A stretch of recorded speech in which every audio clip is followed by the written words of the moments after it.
Okay, kung ari kung di ka disipla, ano dapat nyo mga sindon? Dapat kaya magaw. Okay? Okay, raise your hand. Okay, Maxine. Okay, di magaw. Dalo pa. Yes. Okay, mabasa. So, ari ang ato nga classroom rules. Ang mga dapat nyo mas mga sundo na first we have follow directions. Someone link? Follow directions. Stay on task. Stay on task. Be respectful. Be respectful. Raise your hand to speak. Raise your hand to speak. Okay, do you understand? Yes. Okay, very good. Okay. Before we start, let's sing the nine. Okay. This song is entitled Hyponym Song. In the tune, Baba Black Sheep. Kabalong mo isang kanta ng Baba Black Sheep? Okay. Okay, mapasound ta na. Yan ay parang aling liris. So, mapasound ta na. Tapos makanta ta na yun. Okay?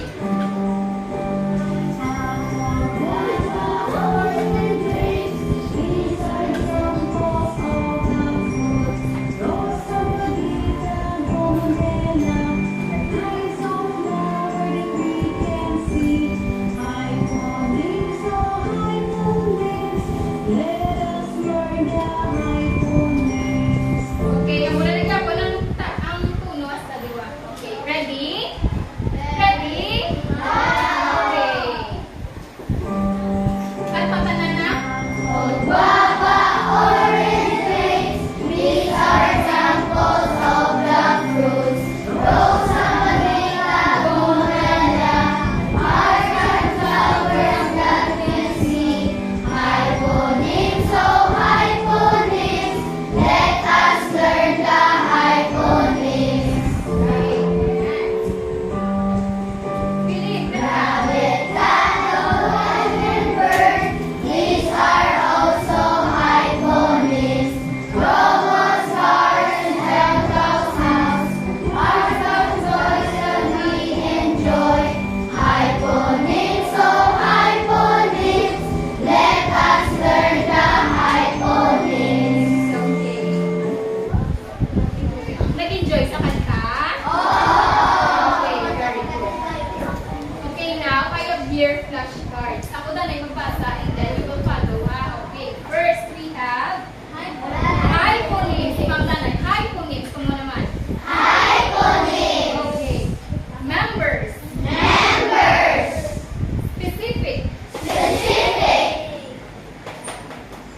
iya nga categorize basket. Okay, for example, ang cup ni, iisay butang, for example, butang ito. Okay, butang ito. Okay, do you understand?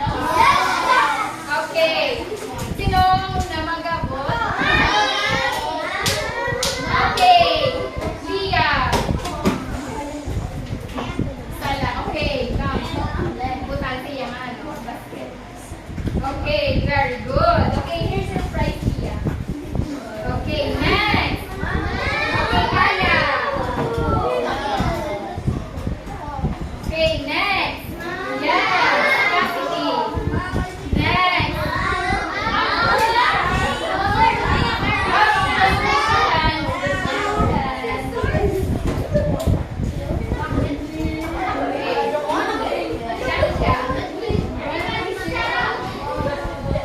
Okay, si Kirsten, kay Kirsten. And then,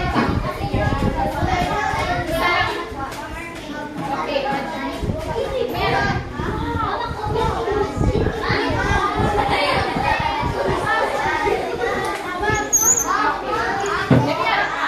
Meron ka, last one. Okay. Pero naman ang iba,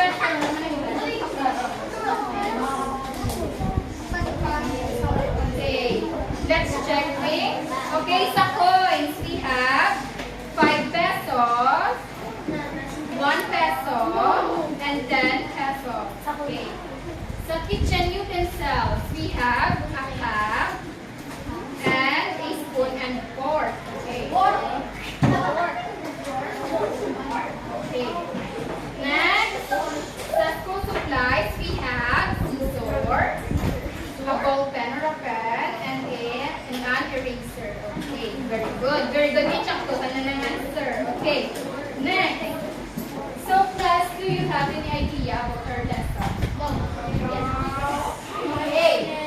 Our lesson for today is about Gandis.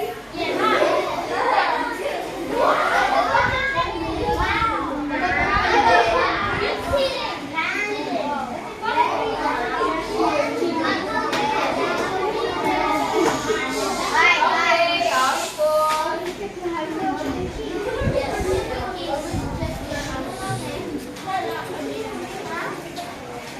Okay, our lesson for today is about hyponyms. So, when we okay, so what does it mean when we say hyponyms? Okay. Hyponyms are words that refer to subcategories or members of a general or broader class. They are the specific examples of a general word. Okay, kamu lang basa, pali? Are words that refer to subcategories or members of a more general or broader class. They are the specific examples of a general word. Okay, magandang tagali hyponyms, ang muna siya gali ang mga members. Okay, ang mga members gali. Ang muna siya gali ang specific examples sa mga of a general word. Okay, parang nagtindihan na kung ano ang ginatawag na hyponyms, may examples. Ma'am, okay. First example is transportation. Okay, what are the hyponyms of the word transportation? So, the hyponyms of the word transportation are cars, boats, and airplanes. Okay, ang bibili ang mga specific examples. Ano naman niya, ang word na transportation, ano naman niya ang general word. Ang mga examples niya, ako ng mga members sa transportation, ano ang cars, boats, and airplanes. Next, we have, basa be? Okay, basa. What are the hyponyms of the word insect? Okay.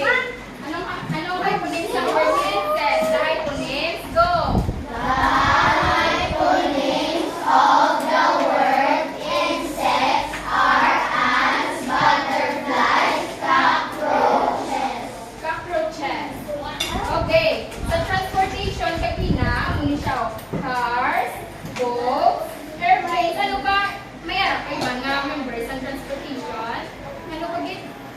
aside sa ano, sa cars, boats, airplanes, ano pa mga? Okay, train. Ano? Yes, very good. Motorcycle. Okay. Sa insects naman. Okay, let's see. Okay. Insects. Ants. Kakita na ants? Okay. Butterflies yan? Okay. Cockroaches. Ano? Sino kayo nun? Cockroaches? Okay. Hanga. Okay. Meron ka mo examples. Kung naman ka sa example. Okay? For example, fish. Ano ang mga members ng fish? Okay, tilapia. Dab. Okay, pangalos. Okay. Then, lagaw. Okay, pili. Okay. Okay, so do you have any question? Okay, ano ka ni magambal ni hyponyms?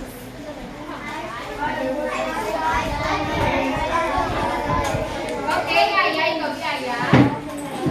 Hyponyms are words that represent separate groups or members of a word, general, or broader class. They are specific examples of the word hyponyms. Okay. Okay, ang ginatag sa mga duwang example, transportation and insects. So, cars, boats, airplanes are specific examples of transportation. Ants, butterflies, cockroaches are specific examples of insects. May pamangkot. May pamangkot?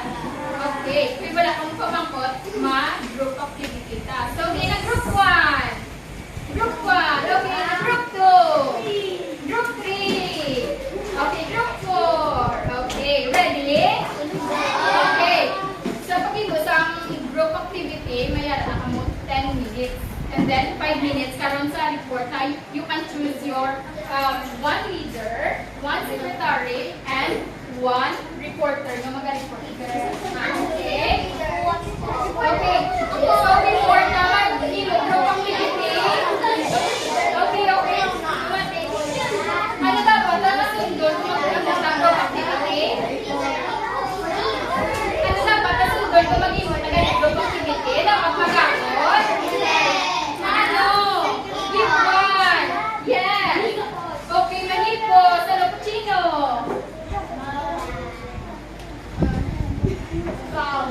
Okay, very good. Mabulig. So, these are our work rules. Okay, kumating.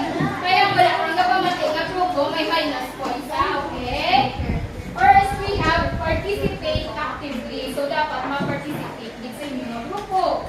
Be an active listener. Okay, mamati sa tagsa-tagsa ka mga sinyo na okay, work quietly. Dapat may ipos lang. Ang may class ka ng points ang pinaka-ipos ng group. Okay, and respect others' ideas. Okay, hindi pagkadawa ng mga answers ang iban ka na. Okay, dapat mo ligaya. Ready? Ready na? Group 1, ready?